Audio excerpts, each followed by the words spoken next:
साथियों, आपको 6 सितंबर 2019 का वो दिन तो याद ही होगा जब इसरो प्रमुख डॉक्टर के सिवन ने भरे हुए गले और नम आंखों से देश को बताया था कि चंद्रयान 2 फेल हो गया है और अगले मिशन में हम इसके उद्देश्य को जरूर पूरा करेंगे।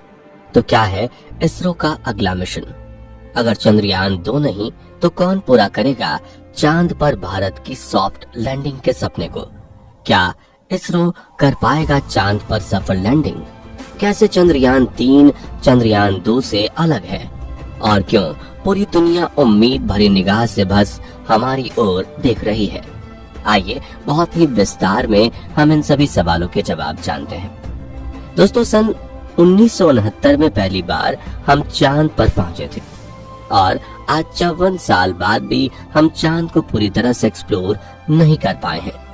आज भी चांद पर कई ऐसी जगहें बची हैं जिनके बारे में हमें कुछ नहीं पता।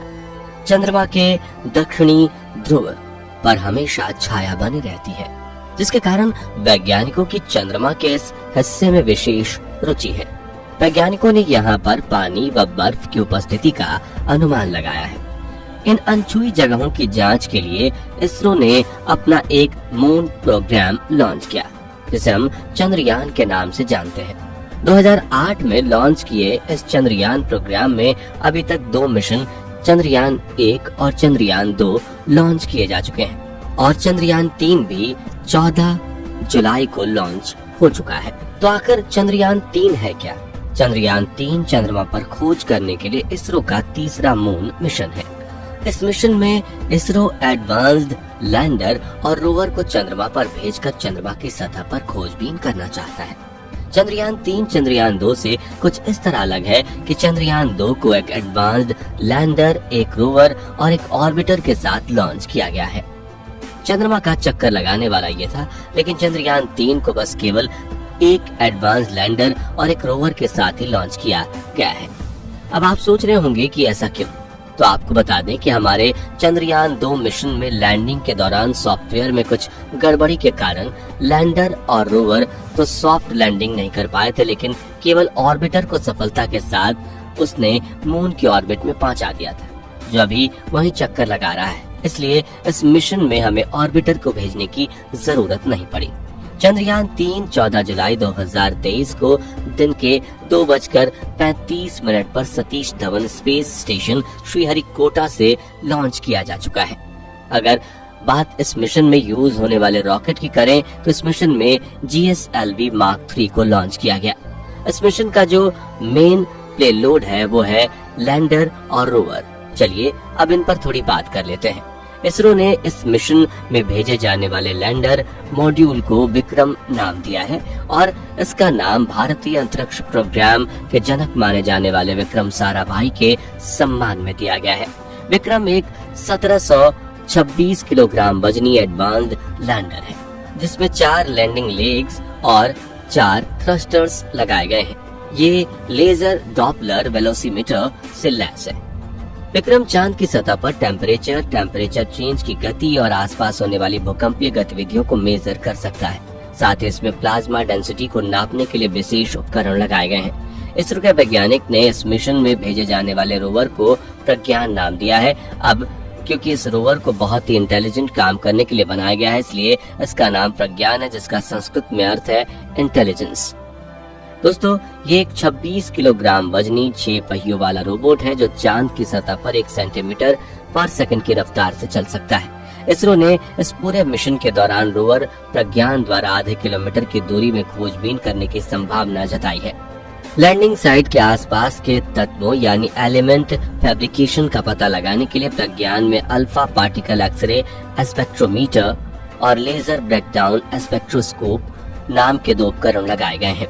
दोस्तों, आप जानते ही होंगे कि इसरो अपने इम्पोर्टेंट मिशन में बहुत ही कम खर्च में लॉन्च करने के लिए जाना जाता है। अगर हम चंद्रमा 3 मिशन के बजट की बात करें तो पूर्व इसरो प्रमुख डॉक्टर के सिवन ने इस प्रोजेक्ट की अनुमानित लागत 615 करोड़ बताई थी। अगर इस बार इसरो चंद्रयान 3 की सॉफ्ट लैंडिंग की सफलता के साथ पूरा करता है तो ये अभी तक का सबसे कम पैसों में पूरा होने वाला मून प्रोजेक्ट बन जाएगा। अब आप सोच रहे होंगे कि आखिर हम इतनी भारी भरकम पैसा लगाकर चंद्रयान 3 को चांद पर भेज रहे हैं, तो ये वहाँ करेगा क्या, और क्यों इसरो ने इसके पीछे अपनी पूरी ताकत झोंक दी है। तो दोस्तों आपको बता दें कि इसरो ने चंद्रयान 3 को चंद्रयान 2 द्वारा अधूरे छोड़े गए 3 मुख्य ऑब्जेक्टिव्स को पूरा करने के लिए बनाया है। इसरो के अनुसार इस बार वो चंद्रयान 3 के साथ अपने 3 ऑब्जेक्टिव्स को सफलता के साथ पूरा भी कर पाएंगे। वह ऑब्जेक्टिव्स हैं, पहला, लैंडर विक्रम चांद की सतह पर सुरक्षित और सॉफ्ट लैंड कराना। चंद्रयान 2 में हमने बाकी सब कुछ सही किया था, पर हम लैंडर विक्रम को सॉफ्ट लैंडिंग कराने में फेल हो गए। इसलिए इस बार इसरो के लिए एक सबसे बड़ी चुनौती रहेगी कि वो कैसे रोवर को सॉफ्ट लैंडिंग कराने में सफल होते हैं। दूसरा, चंद्रयान 3 के लिए इसरो का दूसरा ऑब्जेक्टिव है चंद्रमा की सतह पर रोवर की अलग अलग क्षमताओं को दुनिया के सामने प्रदर्शित करना। दोस्तों, भारतीय रोवर का चंद्रमा की सतह पर अपनी क्षमताओं का प्रदर्शन करना इसलिए भी जरूरी है क्योंकि वर्ष 2025 में हम जापान के साथ मिलकर चंद्रमा के ध्रुव पर खोजबीन करने के लिए एक मिशन लॉन्च करने वाले हैं, जिसके लिए हमारे पास एक फुल्ली डेवलप्ड लैंडर और रोवर टेक्नोलॉजी होनी चाहिए, तभी हम ये मिशन पूरा कर पाएंगे। इसरो को अपनी लैंडर और रोवर टेक्नोलॉजी को डेवलप करके टेस्ट करने का इससे अच्छा मौका तो नहीं मिलने वाला।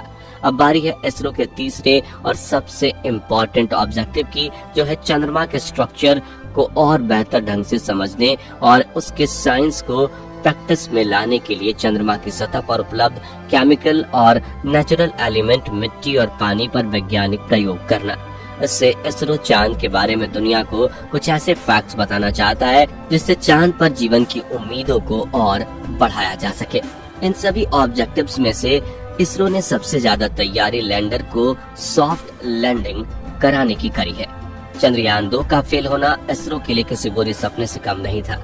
अपने विज्ञान का लोहा मनवाने और पूरी दुनिया को अपनी काबिलियत दिखाने के लिए इसरो हर हाल में चंद्रयान 3 को पूरी तरह से सफल करना चाहता है। चंद्रयान 2 की गलती से सीख लेते हुए इस बार इसरो ने अपने हर उपकरण को पिछली बार से ज्यादा मजबूत बनाया है, जिससे वो आपात के समय में ज्यादा लोड झेल सके।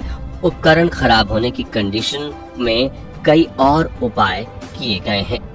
चंद्रयान 2 की तुलना में चंद्रयान 3 के लैंडर विक्रम में काफी बदलाव किए गए हैं। चंद्रयान 2 के विक्रम में 800 न्यूटन के 5 इंजन लगे थे, तो वहीं चंद्रयान 3 में केवल 4 थ्रॉटल सक्षम इंजन लगाए गए हैं। चंद्रयान 2 की तुलना में चंद्रयान 3 की इम्पैक्ट लेग्स को बहुत ज्यादा मजबूत बनाया गया है। दोस्तों, भारत के इस चंद्रयान 3 पर केवल भारतवासियों की ही नहीं बल्कि पूरी दुनिया की निगाहें लगातार बनी हुई हैं।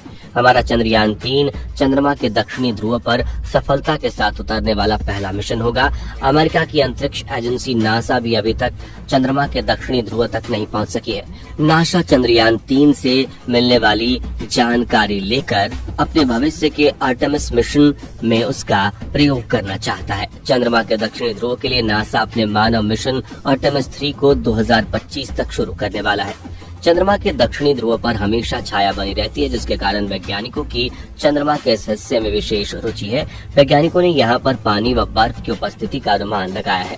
चंद्रयान 3 में इसरो द्वारा भेजा जा रहा रोवर प्रज्ञान इतना एडवांस्ड है कि उसकी काबिलियत सुनकर पूरी दुनिया दांतों तले उंगली दबाने के लिए मजबूर हो गई है। चंद्रयान 3 के माध्यम से इसरो चांद पर ही वैज्ञानिक प्रयोग करने वाला है। इसके लिए प्रज्ञान में कुछ विशेष बदलाव किए गए हैं। ये प्रयोग चंद्रमा की सतह का स्ट्रक्चर और वो वैज्ञानिक विशेषताओं के बारे में बिल्कुल नई जानकारी देंगे। साथ ही चंद्रमा के वातावरण के बारे में कीमती डाटा वे पृथ्वी पर भेजेंगे। 14 जुलाई को चंद्रयान 3 के लॉन्च होने के बाद इसरो अब लगातार इस पर नजर बनाए हुए है कि चंद्रयान 3 की सॉफ्ट लैंडिंग कराई जाए। इसरो ने बताया कि चंद्रयान 3 की इनकैप्सूलेटेड असेंबली को GSLV Mark 3 रॉकेट के साथ जोड़ा गया था और ये बिल्कुल सेफली लॉन्च भी हो चुका है। तो दोस्तों, ये थी चंद्रयान 3 के बारे में वो जानकारियां जो सभी भारतीयों को पता होनी चाहिए। चंद्रयान 3 का लॉन्च हम सब के लिए गर्व का पल हुआ है। अगर आप भी इसरो के इस लॉन्च पर गर्व महसूस करते हैं तो जय हिंद कमेंट में जरूर लिखिए। लाइक और चैनल को सब्सक्राइब जरूर करें। धन्यवाद।